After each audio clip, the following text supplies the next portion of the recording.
Pass curtailment of tension reinforcement की इन flexure members. Flexure members कौन से होते हैं? जैसे कि बीम अंडर बेंडिंग जो होते हैं, ठीक है, उन मेंबर्स के लिए एज पर IS 456 क्या कहता है? For curtailment reinforcement shall extend beyond the point at which it is no longer required to resist flexure. वो कहते हैं वहां तक हमें जो मेन आपकी जो रीइंफोर्समेंट है, मतलब वहां तक आप उसको एक्सटेंड करने की जरूरत नहीं है, जहाँ पे बेसिकली इधर ध्यान से देखिए, एक मिनट डायग्राम से बता दूं।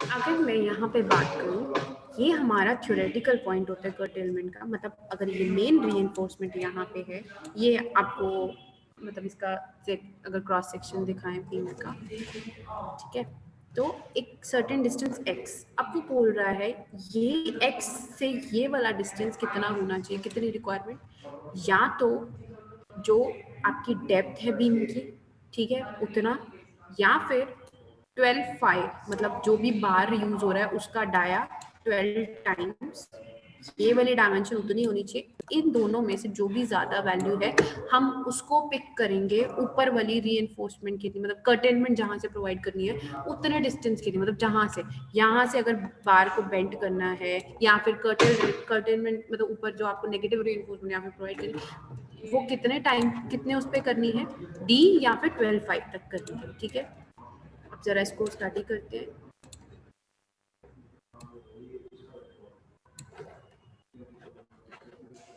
For curtailment, reinforcement shall extend beyond the point at which it is no longer required to resist flexure। मतलब जहाँ पे आपकी बेंडिंग नहीं हो रही है, आपको वहां से क्या कर देना है, जहाँ एक्सेस बेंडिंग नहीं हो रही है वहां से क्या कर देना है, आपको कट, मतलब उसको कट कि उसको ऊपर को बेंड कर दोगे, ठीक है। For distance equal to the, या तो किसके बराबर होगा, अभी आपको डायग्राम में दिखाएं, या तो वो इफेक्टिव डेप्थ के बराबर होगा, या फिर 12 टाइम्स उस बार की डाया के होगा। इन दोनों में से जो भी वैल्यू ग्रेटर होगी हम उतनी प्रोवाइड कर देंगे greater accept eight simple support, या फिर एंड पॉइंट पे कैंटिलीवर के वहां पे प्रोवाइड कर देंगे, ठीक है। नेक्स्ट एक नोट पे इन्होंने ये बता रखा है नोट पे, a point at which requirement is no longer required. वो पॉइंट जहाँ पे हम लोगों को रीइंफोर्समेंट नहीं चाहिए, और किस चीज को रेजिस्ट करने के लिए, to resist flexure, to resist मतलब जहाँ पे बेंडिंग एक्ट कर रही है उस बेंडिंग को रेजिस्ट करने के लिए कोई आगे हमें फर्दर रीइंफोर्समेंट नहीं चाहिए, ठीक है। Where the moment of resistance of section considering only the continuing bar is equal to the design moment. मतलब जहाँ तक ये जो आपको मूवमेंट भी डिजाइन करनी रहेगी, मैक्सिमम मूवमेंट डिजाइन करनी रहेगी, वो सिर्फ उतनी बार की लेंथ के लिए डिजाइन करनी रहेगी जहाँ पे मैक्सिमम आप लोगों की मूवमेंट एक्ट कर रही होगी। मतलब यहाँ पे अगर लोड डाउनवर्ड डायरेक्शन में एक्ट कर रहा है, तो जो आपकी मूवमेंट एक्ट करेगी वो सिर्फ इतने जोन पे, मैक्सिमम जो मूवमेंट है इतने जोन पे, मतलब इस जोन पे आगे रिक्वायरमेंट नहीं है, ये वाले आगे मेन बार की रिक्वायरमेंट नहीं है। आप मिनिमम प्रोवाइड कर सकते हो, लेकिन मान लो 4 है, 4 में से 2 को आप क्या कर सकते हो, कर्टेल कर सकते हो, ठीक है। तो याद रखना, या तो डी कितना डिस्टेंस कितना होना चाहिए, डी या फिर 12 times of dia of the bar के बराबर होना चाहिए। नेक्स्ट अगर मैं बात करूं कि हम इसको कंसीडर करके, अगर जो मोमेंट है हम उस मोमेंट को कंसीडर कैसे करके चलेंगे, ठीक है। अब एक at simple support at the point of inflection, जहाँ पे आप लोगों को पॉइंट ऑफ इन्फ्लेक्शन क्या हो, जहाँ पे आपका मोमेंट की डायरेक्शन चेंज हो रही है, वो सिंपल सपोर्ट के बिल्कुल पास से आपका मोमेंट की डायरेक्शन क्या होती है। अगर यहाँ पे इधर ऐसे मोमेंट एक्ट कर रही है, तो बाद में क्या होता है, जहाँ पे सपोर्ट से पहले यहाँ पे सपोर्ट में क्या होता है, ऊपर आप लोगों की मूवमेंट, नेगेटिव मूवमेंट ऊपर आ जाती है, ठीक है, इस तरह से, ठीक है। तो पॉइंट ऑफ इन्फ्लेक्शन में आपको positive movement tension reinforcement shall be limited to the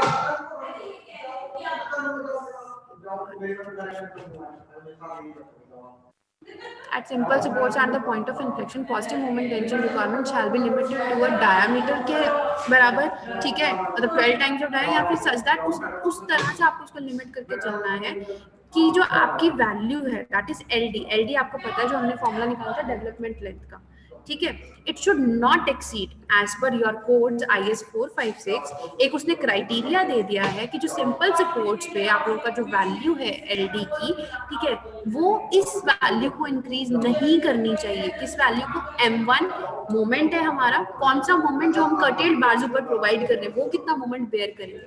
और V आप लोगों की क्या है यहाँ पे? शेयर, जो आप लोगों का जो है शेयर फोर्स है, वो क्या है? उस सेक्शन पे शेयर फोर्स, उसकी वैल्यू है, ये आपको क्वेश्चन में गिवन होगी। एल नॉट क्या है? वो मेन चीज है, उसको अंडरस्टैंड करना कि आप एल नॉट कैसे।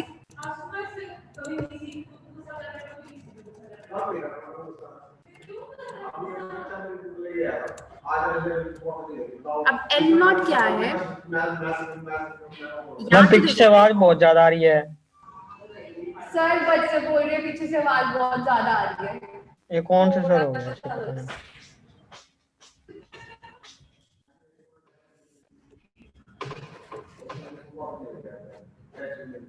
बच्चे अगर मैं बात करूं एल इसकी, ये फॉर्मूला की, अब इसमें LD तो आप लोग पढ़ के आए हो कि डेवलपमेंट लेंथ के बराबर है, ठीक है। M1 V और L नॉट क्या है? M1 क्या है?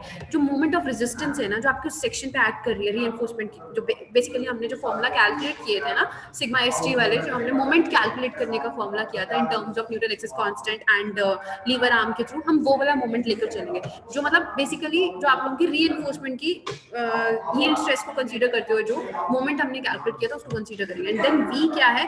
शेयर फोर्स है उस सेक्शन, शेयर फोर्स है at that section due to design load, ठीक है। एंड फाई क्या है? डाया ऑफ द बार है। अब एल नॉट क्या है, जरा उसको ध्यान से समझिएगा।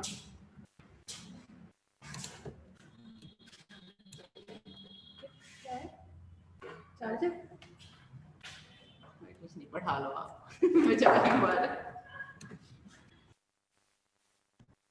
बच्चे अब जरा देखिए कि एल नॉट क्या था, मैं आपको वो बताती हूँ इस डायग्राम के थ्रू। जैसे अब ये कर्टेलमेंट की अगर बात करें, जैसे ये आपका पूरा बाहर है, ठीक है। अब यहाँ से आपको इसको क्या करना है? ये घुमाना है, ठीक है। इसको यहाँ पे क्या करना है? मतलब कर्टेल करना है, तो ठीक है, किस किस पॉइंट से करना है हमें, वो कैलकुलेट करना है। तो अब एल नॉट क्या है, जरा उसको देखते हैं।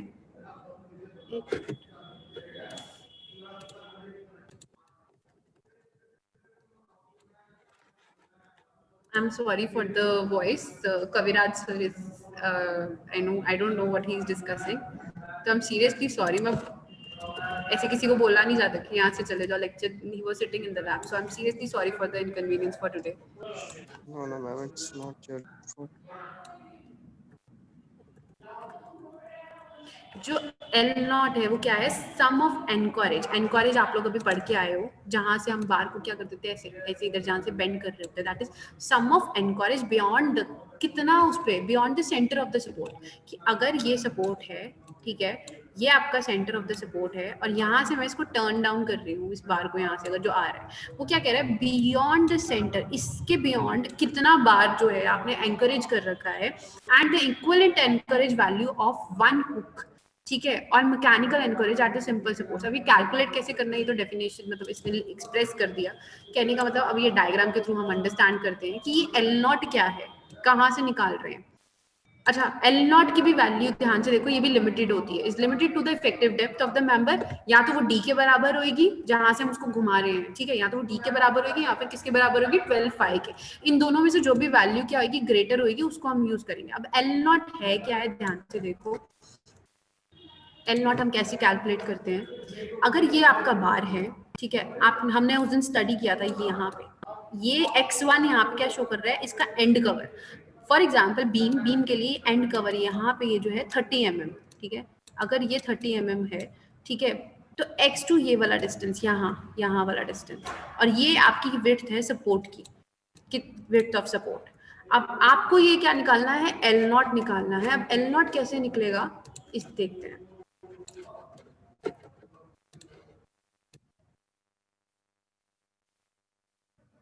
एल नॉट का जो फॉर्मूला होता है दैट इज आपका